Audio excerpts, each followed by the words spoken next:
Yeah. Keep going in, keep going in.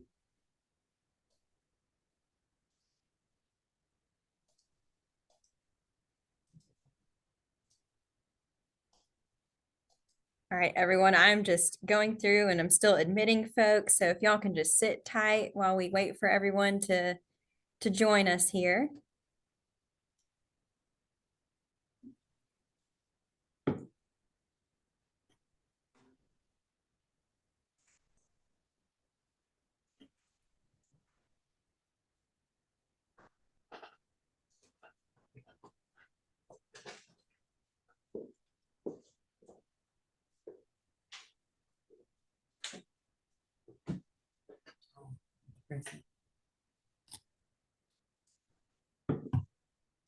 That'd be good. Quit on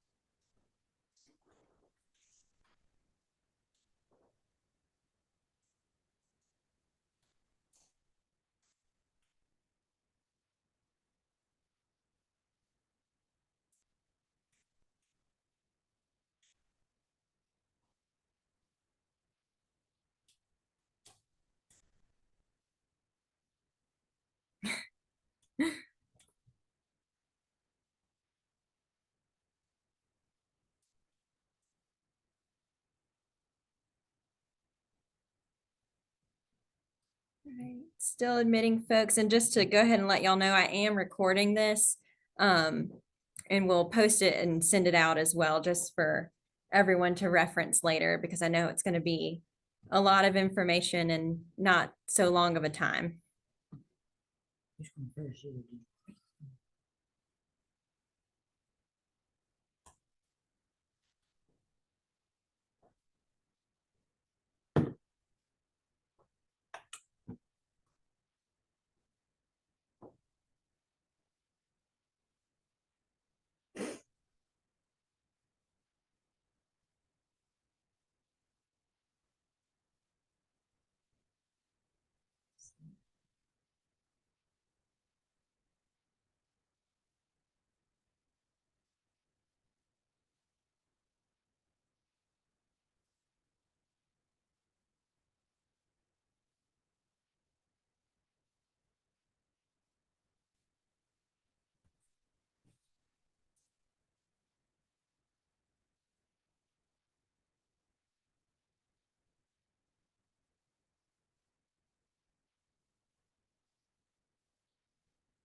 All right, well, I think we can go ahead and get started. I might be pausing and looking to admit more people as I start talking, so forgive me if I seem distracted trying to let people in.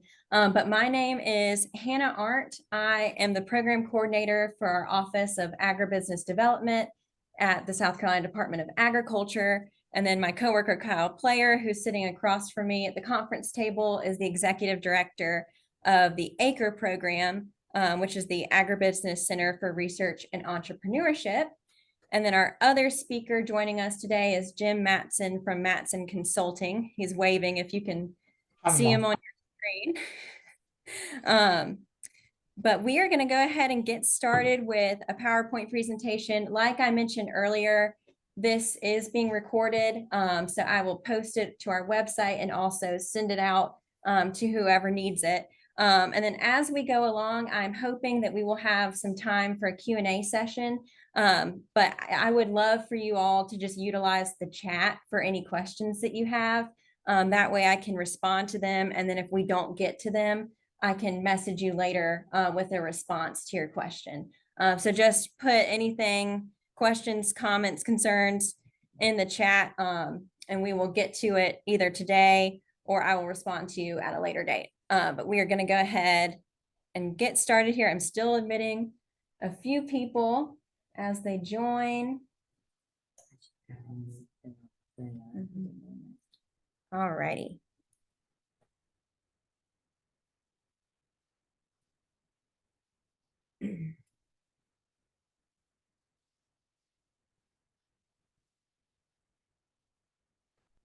All right, so we will get started here. I feel like I have to do this, but give me a thumbs up if you can see the presentation, just so I know. Perfect. All right, so what we're all here for today is the Resilient Food Systems Infrastructure Cooperative Agreement. We're calling it RFSI for short. And if you need my contact information for anything throughout this process, I have it up on the screen if you just want to jot it down really quickly. I try and respond to that RFSI email every day. So please feel free to send any and all questions that you have there and I'll respond to you. All right, so some background on RFSI. The purpose is to develop and administer state coordinated initiatives to build resilience across the middle of the state's food supply chain for food crops. So that means for human consumption. The funds will support expanded capacity for the aggregation, processing, manufacturing, storing, transporting, wholesaling, and distribution of locally and regionally produced food products, including specialty crops, dairy, grains for consumption, aquaculture, and other food products. And I will say that RFSI does not include meat, poultry, and wild caught seafood, although it does include farm raised seafood. So South Carolina has been awarded $4.9 million to administer this program and make competitive subaward agreements for infrastructure and equipment grants. And I will talk a little bit more about what those infrastructure and equipment grants look like. But first, I think that this is a main point of clarification for what these funds can be used for in general. So the big portion of this is focusing on the middle of the supply chain. So for the purposes of RFSI, this refers to the processing and aggregation and distribution of food products. So this does not include production or on-farm production.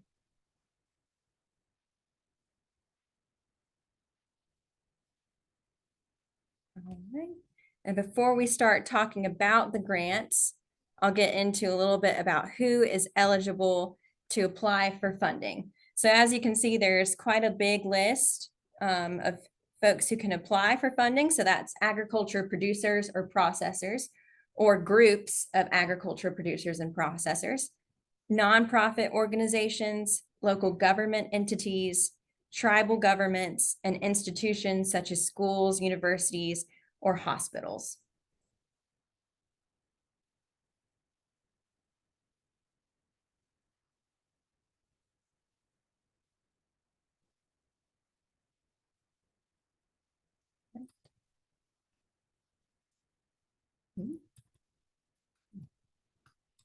Sorry, y'all.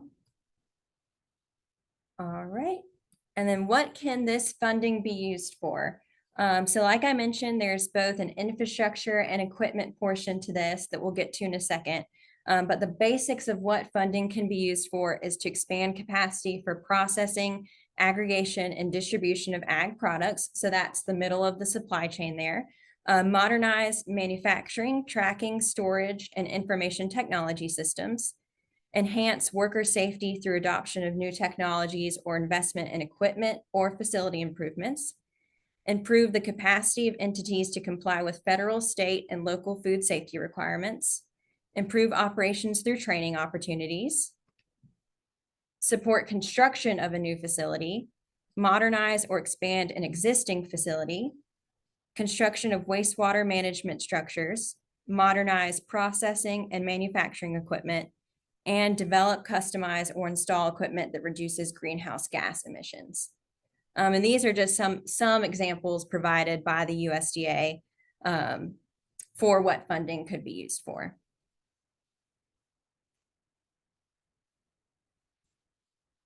All right, so the first portion of the grants is infrastructure grants. And I already see a typo, so I apologize for that. That should be $100,000 minimum award and $3 million maximum award for these infrastructure grants.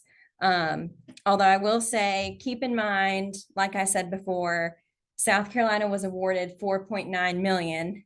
So if you're going to apply for 3 million, just know that probably would not be possible just with the amount of money that we have been provided as a state. So the infrastructure grants will fund projects to expand capacity and infrastructure for aggregation, processing, manufacturing, storing, transporting, wholesaling, or distribution. Again, middle of the supply chain activities. So nothing to do with actual on-farm production. And for the infrastructure grant requirement, there is a 50% match unless you self-identify as any of the following, which qualifies you for a 25% match. So that 25% match requirement is a beginning farmer or rancher, veteran farmer or rancher, limited resource farmer or rancher, socially disadvantaged, small disadvantaged business, women-owned small business, and historically underserved farmer or rancher. And I will say that on the application template itself, that is self-identifying as a checkbox on that application. And the USDA AMS has created the application templates for both the infrastructure and equipment grants, which will be available at a later date. So I know that it's sometimes hard to visualize these grants without having the application in front of you. So I apologize for that, but they will be available this winter. But within that application, you will be required to submit a project narrative that describes the overall scope of the project and how it aligns with RFSI's goals and priorities. And y'all, I'm going to stop for a second and just make sure that everyone who needs to be entered has entered.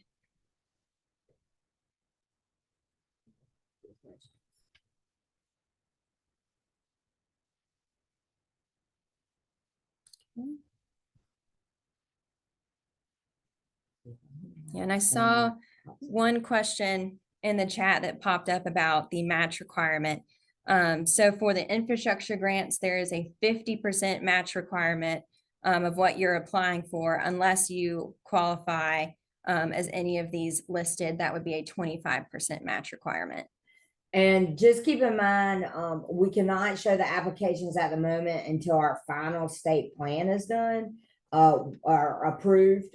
They've come back to us with revisions we're sending back. So we will be able to walk you through, we're going to have a in-person / webinar in December where we'll walk you through the application and we'll talk about match. Yes, Nikki, in-kind match is allowed.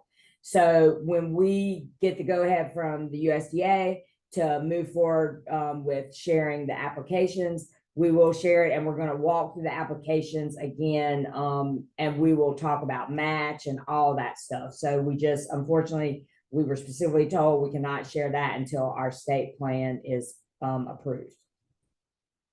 Right. All right, so still talking about those infrastructure grants. Oh, there's more people entering. All right. So speaking of the infrastructure grant projects, these are just a few examples provided from the USDA of what that application or what that funding would look like. So again, the expansion for processing, aggregation, and distribution, that could be used for modernizing, manufacturing, tracking, storage, and information technology, worker safety, improve operations through training opportunities, construction of a new facility, construction of wastewater management, and develop and install equipment that reduces greenhouse gas. I think the real interesting one is construction of a new facility or upgrades to an existing facility as far as infrastructure goes, considering that this is a very rare grant opportunity from the USDA for infrastructure and equipment. It doesn't happen very often or ever, to my Yeah. knowledge. Ever. So thinking through what your goals are for your business or your farm, and thinking about, warehouse storage space, freezer storage space, anything like that that might apply to you under an infrastructure grant.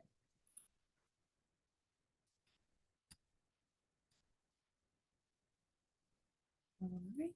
And moving into the second portion of RFSI, which is the simplified equipment only grants. So these grants have a minimum of $10,000 up to $100,000 for equipment purchases. And this does not have a match requirement. So this is a very simplified, what just happened? Sorry. I was trying to join the. Kyle. My bad. My bad. I was gonna keep an eye on the chat. My coworker's taking over. Sorry. All right, back to this. So there's no match requirement for the simplified equipment grant. And this is a fixed price grant, meaning it will fund only equipment purchases not associated with facility upgrades, staffing, or other costs. And again, the USDA is providing the application template that will be made available at a later date. I will say, compared to the infrastructure grant, this truly is a simplified application. So again, thinking through your equipment needs, although it cannot, again, be related to on-farm production, but anything for processing, aggregation, and distribution equipment. I think that that's a pretty good opportunity within that range of $10,000 to $100,000. And within that application, again, you'll just be required to show your project plan, the cost of each piece of equipment, which can include contracts, catalog pricing, or binding quotes provided by licensed commercial entities. And these are just a few examples of simplified equipment only grant projects. So this equipment must fall into the USDA's definition of special purpose equipment. So these are just a few examples: canners, hulling processors, reverse osmosis systems, egg packing machines, flotation tanks, and other processing equipment, packing and labeling equipment, or delivery vehicles. I know that that is a big need for a lot of you on the call, is just having, a refrigerated truck that could help you transport food product back and forth. Yeah, and it can't just be like a truck for the farm. It has to be a delivery vehicle truck. So keep that in mind. All right, and I'm gonna look at the chat really quick. Saw, yes, PowerPoint can be shared, so we will send that as well. And thank you, Jim, for answering some questions in the chat as well. Yes, Nikki, an individual farm or producer can apply for both the infrastructure and equipment grants. Although I will say, one of the main keys to the RFSI grant as a whole is its impact on greater agriculture across the state and how many producers and individuals you're impacting. So, for example, if an individual farm were to apply for cold storage, they may not be weighted as high if it's only for their farm. But if other producers could utilize that cold storage, that would be weighted higher upon review. And yes to the Quanta's question. DeQuanta, Oh, that's yeah, a sorry, yes, meat. but Nikki makes a good point that meat and poultry are not included under RFSI. Forget about that. Nikki, yes, there will be a scoring sheet. We are working on that currently. And hopefully once the applications can be released, we'll also be releasing more information about how that review process will work as well. Matt Neese, I see your question about how much of that 4.9 is going towards each grant program. That is to be determined, but we will definitely let everyone know when we can release all of this application. Who will be reviewing the applications? We'll go into it a little bit more, but there will be an external review panel, so it will not be anyone from the South Carolina Department of Agriculture. Yeah, we'll just screen for eligibility.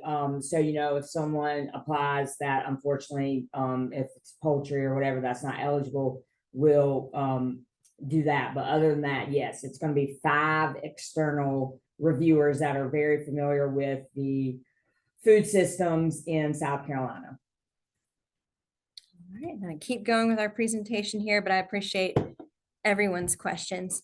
And I think I saw a question about the time period for the grant, so hopefully this will help answer that. But the general timeline, again, I know that I keep repeating it and you're probably tired of hearing it, that a lot of the timeline is dependent on the USDA's approvals and revisions period. So we are hoping to have all of these applications available this winter. I keep saying my personal goal is December 1st, but I will absolutely let everyone know exactly when everything is being posted, when it's going live, and share that with everyone. And applications will be due in early spring of 2024, most likely early March. So giving a substantial amount of time for both the infrastructure and equipment grant applications. And like we said, there will be a competitive external review process. So your applications will not be being reviewed by anyone that would have a conflict of interest with the state. And then we actually have to submit all of our applications, reviewed applications, back to the USDA by May 22nd of 2024. So this is kind of another big question mark of, if I'm awarded, when will I see this money? If it has to be reviewed by the USDA again. I can only give my best guesstimation of that timeline, but I'm thinking it would be late summer, early fall of 2024 for the actual award money to be in the hands of the awardees. And then projects, infrastructure, and equipment must be completed within 3 years of the start date of when the award is given. Right. I'm going to go back to the chat here and hopefully answer some questions. Thank you again, Jim, for answering some of these in the chat. Is this an all or nothing grant, or can you be granted a part of what you're asking for? That's a good question, and that's to be determined. Again, we have no idea how many applications we'll receive for infrastructure or equipment. I mean, it's always the hope that you can fully fund everyone. But if that does not happen, we will let everyone know what the plan is. All right. And I saw 2 questions about whether you can apply for both the infrastructure and equipment grants.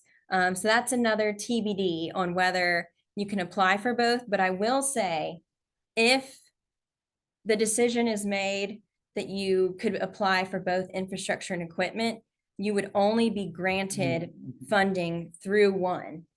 So it would be either infrastructure or equipment, but not both. And that question's actually into the USDA about being able to apply for both, if possible. So again, unfortunately, we're at the hands of the USDA on a lot of this stuff and just having to wait, and it's not a quick process. This is Ashley Page Bookart. Good afternoon, everyone.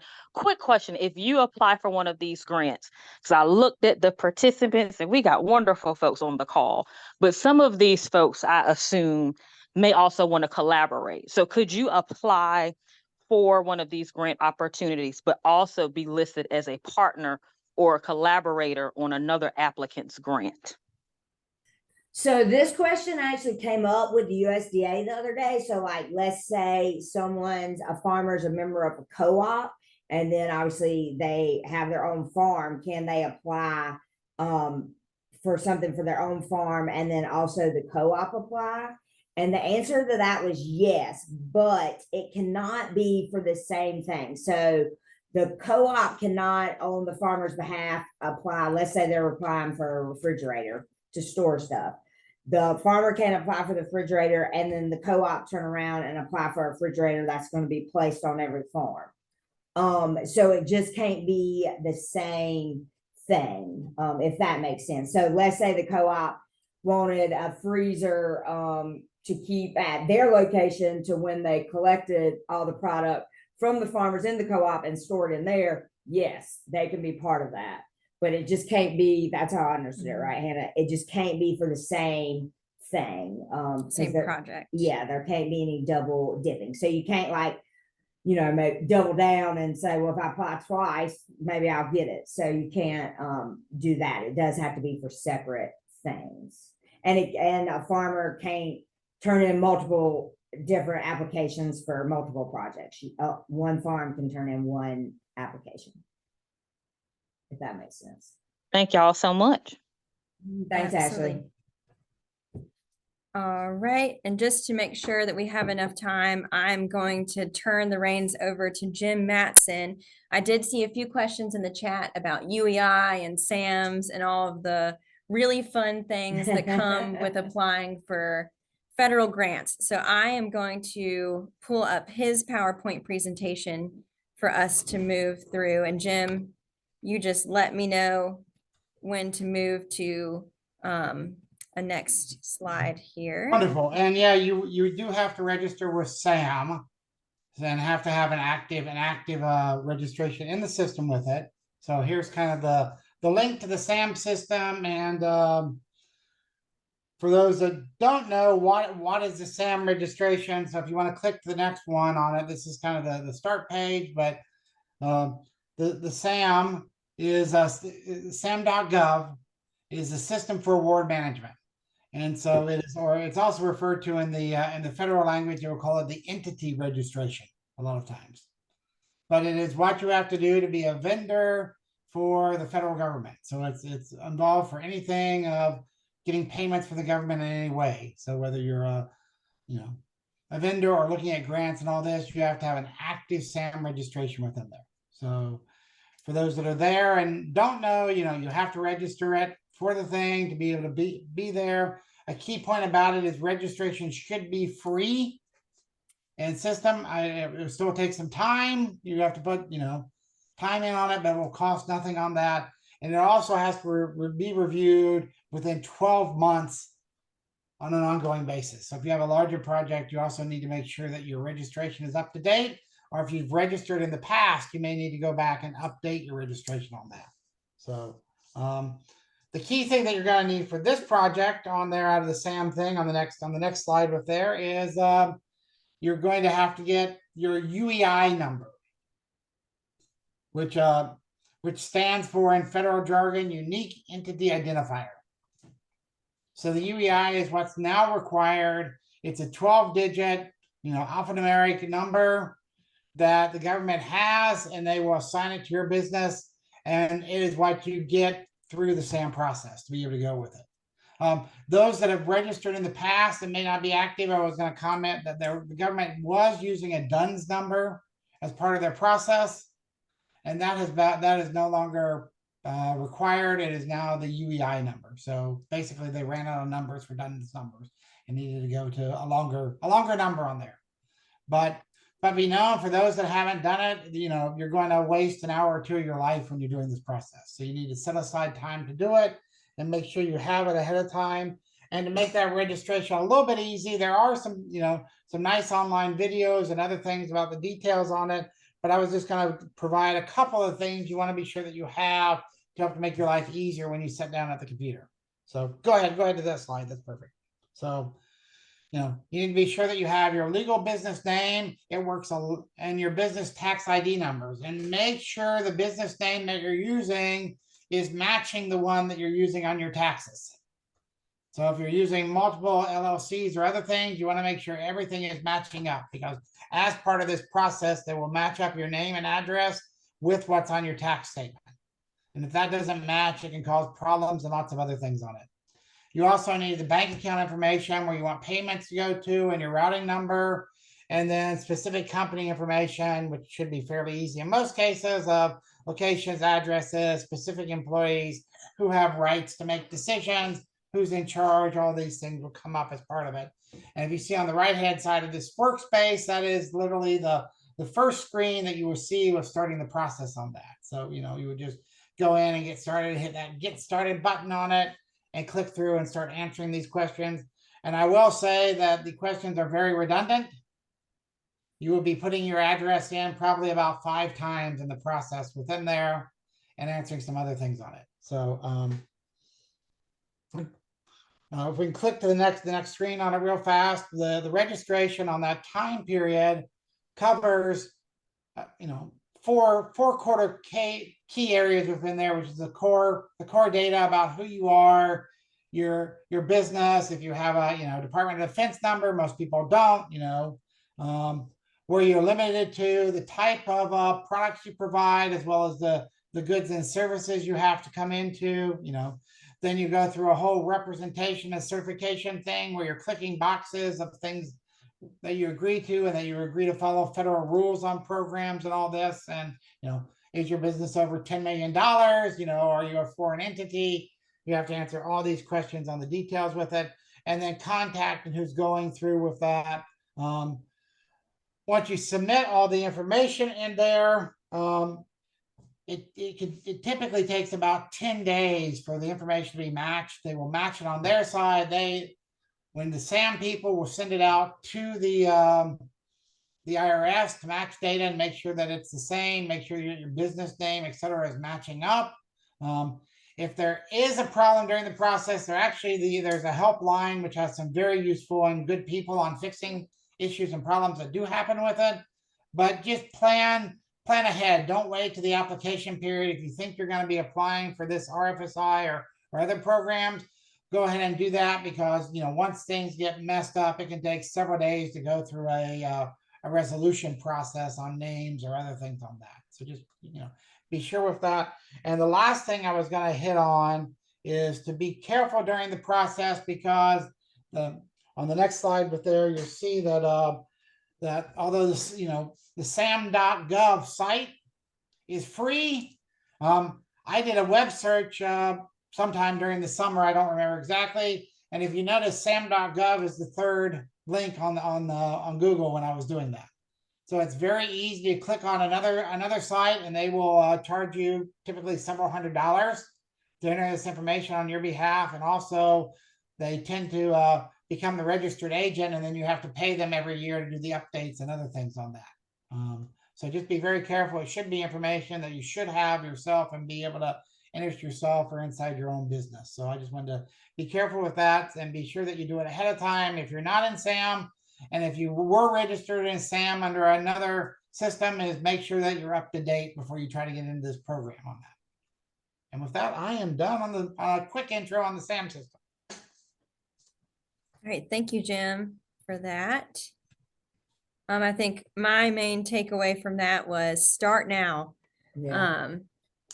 And rather than wait until it's too late to try and get that done. I think we all know how difficult and redundant some of these things can be. All right, I'm going to go into the chat and see what has not been answered here. Let's see. Hannah, there's a couple in there that if you have a cold storage device that has mixed use for meat and other products, would that qualify? I will get clarification from the USDA on that one. I honestly don't think that has been brought up before.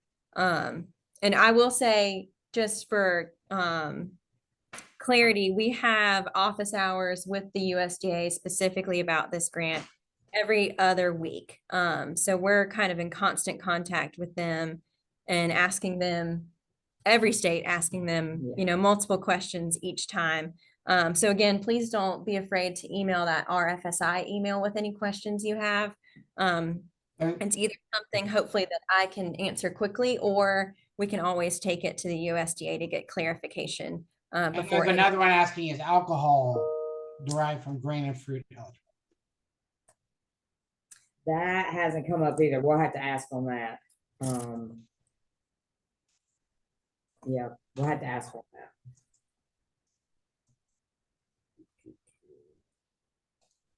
So I'm just trying to read through them. Did you see Nikki's question, Jim, on the social security number? With the UEI?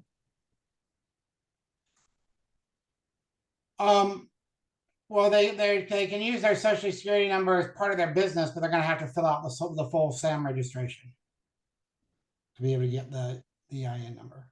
So they'll have to have the TIN or the social security number, whichever one they use. So social security is one of the processes allowed. Perfect. Thanks, And Jim Johnson, for answering stuff too.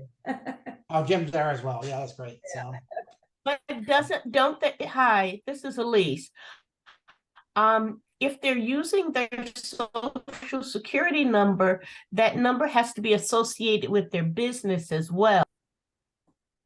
Yes. yeah, it would have to be the same one, and would have to be associated with the business on their tax forms as well. So if they're using that number for their tax form, so all of those have to link together, whatever system they're using. I think that's it for the chat right now. And I do want to show everyone, while we're in one space, how to access the RFSI webpage on our website, where everything is being posted. So there's a lengthy Q&A that is being updated as we receive more information from the USDA. And this will also be where all of our PowerPoint presentations, Zoom recordings, applications, everything will be posted. So I just want to walk through, because a lot of you probably know that our website can be a beast to Yeah. navigate. Mhm. All right, so I'm going to share my screen again here. And we're going to go online. So I'm going to go to the South Carolina Department of Agriculture. And we are the top result. And so begins the process. So this is the home page. And this is if you don't already have a link. This is just if you're in a bind and you need to find the page. So we will go to divisions, and it's our first agency operations. And then we will go to our grants page right here. And we have our own page for RFSI. Like I said, it's a lot of steps. And I can send everyone a direct link, but if for some reason you can't find that link and need to access it, that is how you get here. And again, this is where we will be posting information. This is a great resource. If you ever have a question, it might be in this Q&A that you can find. And again, we're trying to update this as the USDA updates us. It has a little bit more information about the grants themselves, and also what you can purchase, as well as different match requirements, in-kind match, things like that, that go a little bit more in depth, which again will make more sense once applications are made available to everyone. And then obviously USDA has a page on it too with a detailed FAQ. So keep that in mind also. All right, and from there, that is all of our presentation material. So if anyone has questions, feel free to put them in the chat, or to go ahead and voice them while we're all here. And if you're not comfortable asking your question, please email me. I will put it in the chat as well. Hi, Hannah. I have a question. I put it in the chat, but it might be easier for me to voice the question. Okay. Can you hear me okay? Yes, we can. Okay. So I just moved to South Carolina from Ohio. All of my tax forms that were filed in Ohio, but I've just been in South Carolina for the past year. So will that make a difference as far as when I file for the SAMS number, the legal name in South Carolina will be different from Ohio. I just want to make sure everything matches up the way it's supposed to. Jim Madison, you know the answer to that? What you should be doing is probably filing with your new name on that one and going through the process on what's going to be the active business you'll be using. Okay, that makes sense. And I Okay. think there's some things on it about it being a successor business Okay. as part of the process on that. So when I file the SAMs, everything should be the current information for South Carolina. Right, the current business that you're going to have going. Right. Right. Okay, thank you.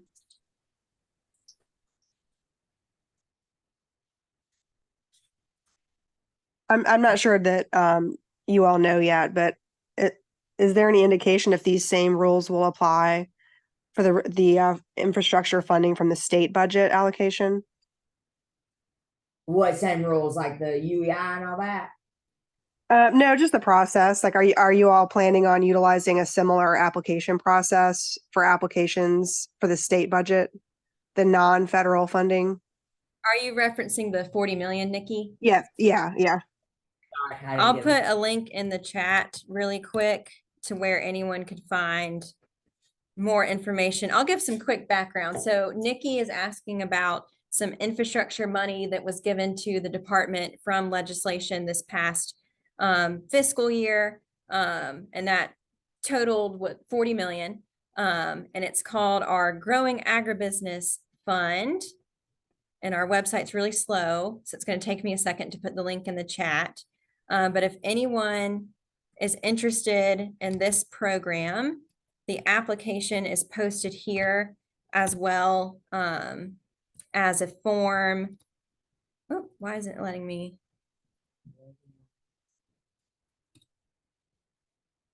Huh. Oh, you got waiting room instead of Oh. people in it. Here, let's try this. All right, there we go. So if you're interested in learning more about that program, I'm trying to keep them very separate because they both have infrastructure in the title. So RFSI is federal money. The link that I just put in the chat is state money, which that brings up a good point. With RFSI, you can use state funding as a part of a match. You cannot use federal funding. So please feel free to look at that link, but just keep in mind it's separate from this RFSI program. And that's also a minimum of 3 million. So it's a bigger ask. So your project has to be a $3 million infrastructure project. And that was kind of decided since the maximum on RFSI is 3 million. So that is definitely a little bit of a bigger uptick, whereas, you know, you can do smaller projects under RFSI.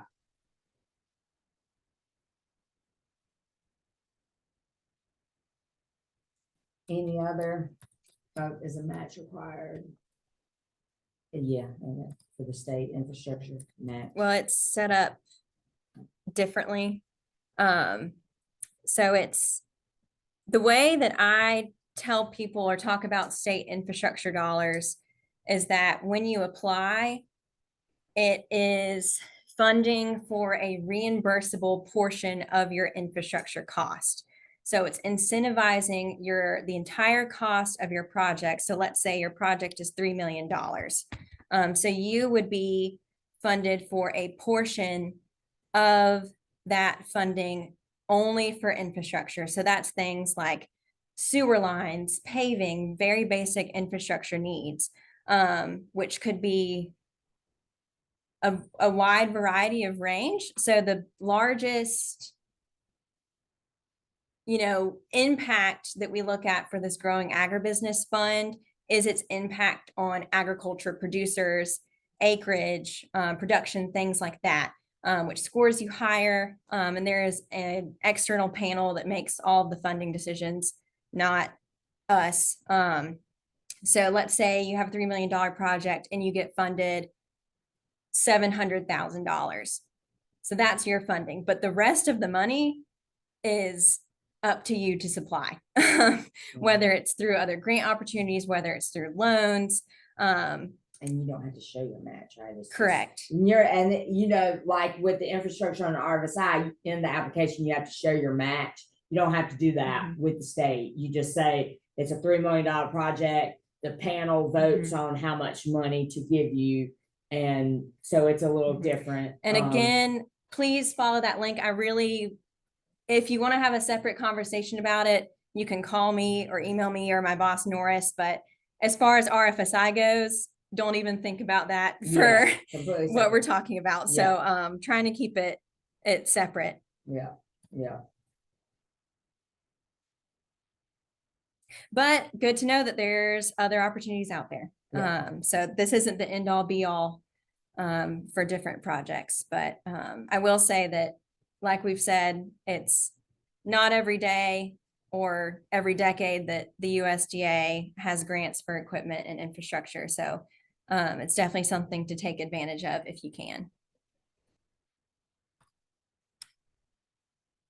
Any other questions?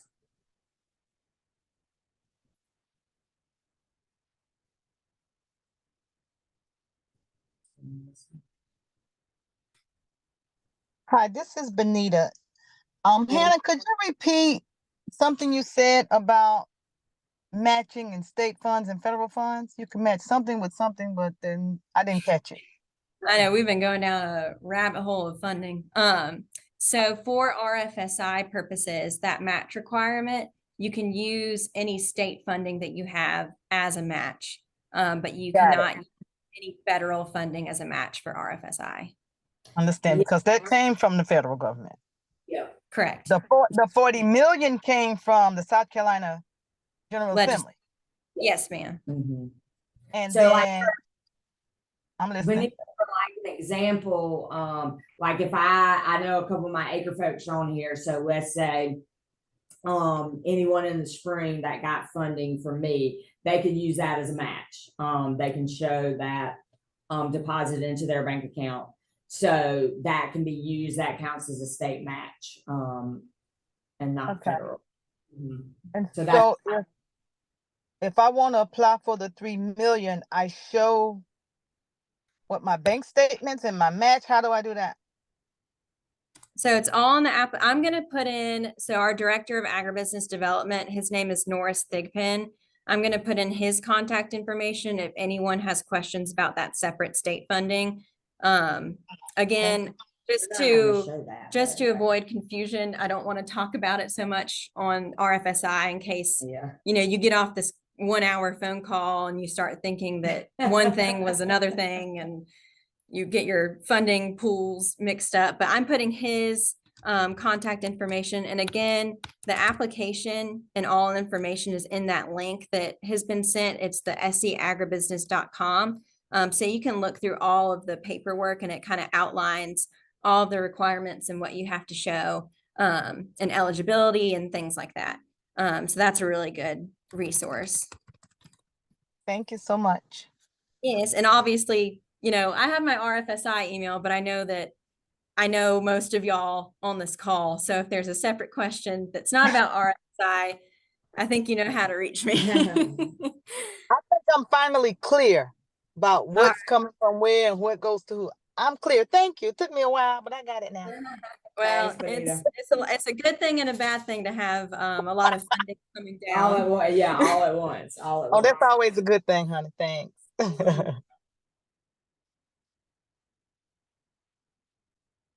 Any other questions, everybody? And again, we'll post all of this. I know that it's a lot to think about and look at in just a small amount of time. So it will be posted. And I will send the link to everyone who's attended here on where to find all this and for you to look through a little bit more in depth, and maybe you'll think of some other questions or comments that you have. And keep in mind too, I think if there is any confusion, a lot of it will be answered when we can finally release the applications, because it's hard to think sometimes without actually seeing the application. So I think a lot of, if there's any confusion or any questions when we do our meet in person / recorded meeting for that, once our state plan's approved, that a lot of even more questions will be answered and things will be able to come into focus a little more.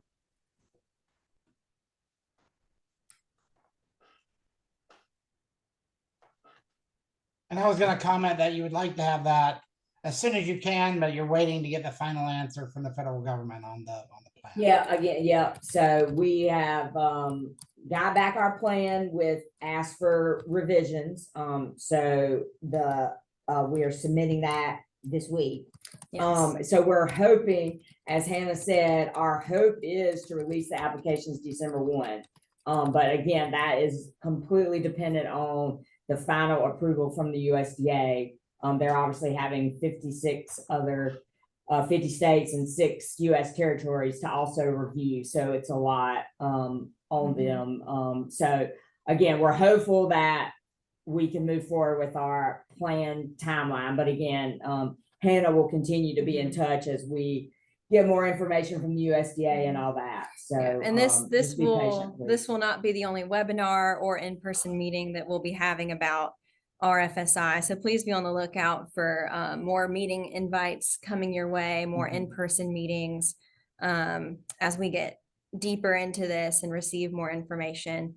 Like I said, this was just an introduction, 50,000 foot overview. And it can be hard to picture, but I think main takeaways is look at your UEI information and make sure that you have what you need for that and begin the process if you're thinking about applying for this or any other federal funding down the line, even if it's not RFSI.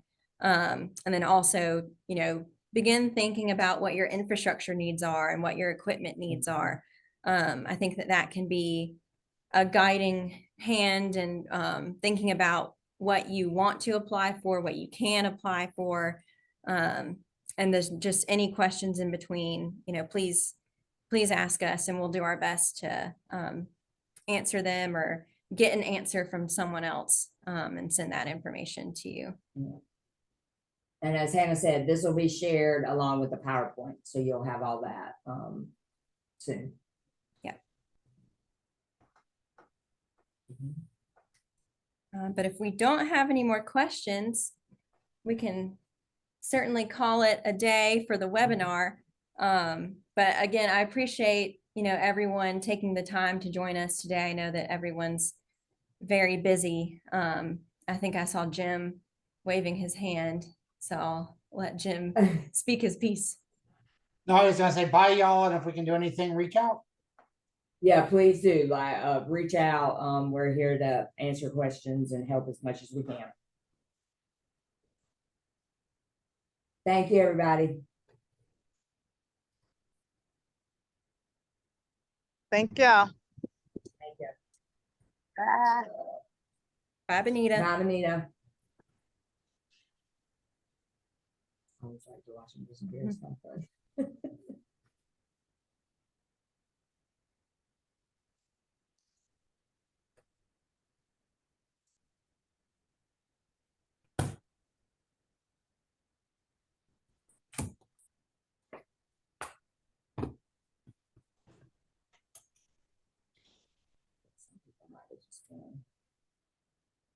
I was going to see if I could download the chat.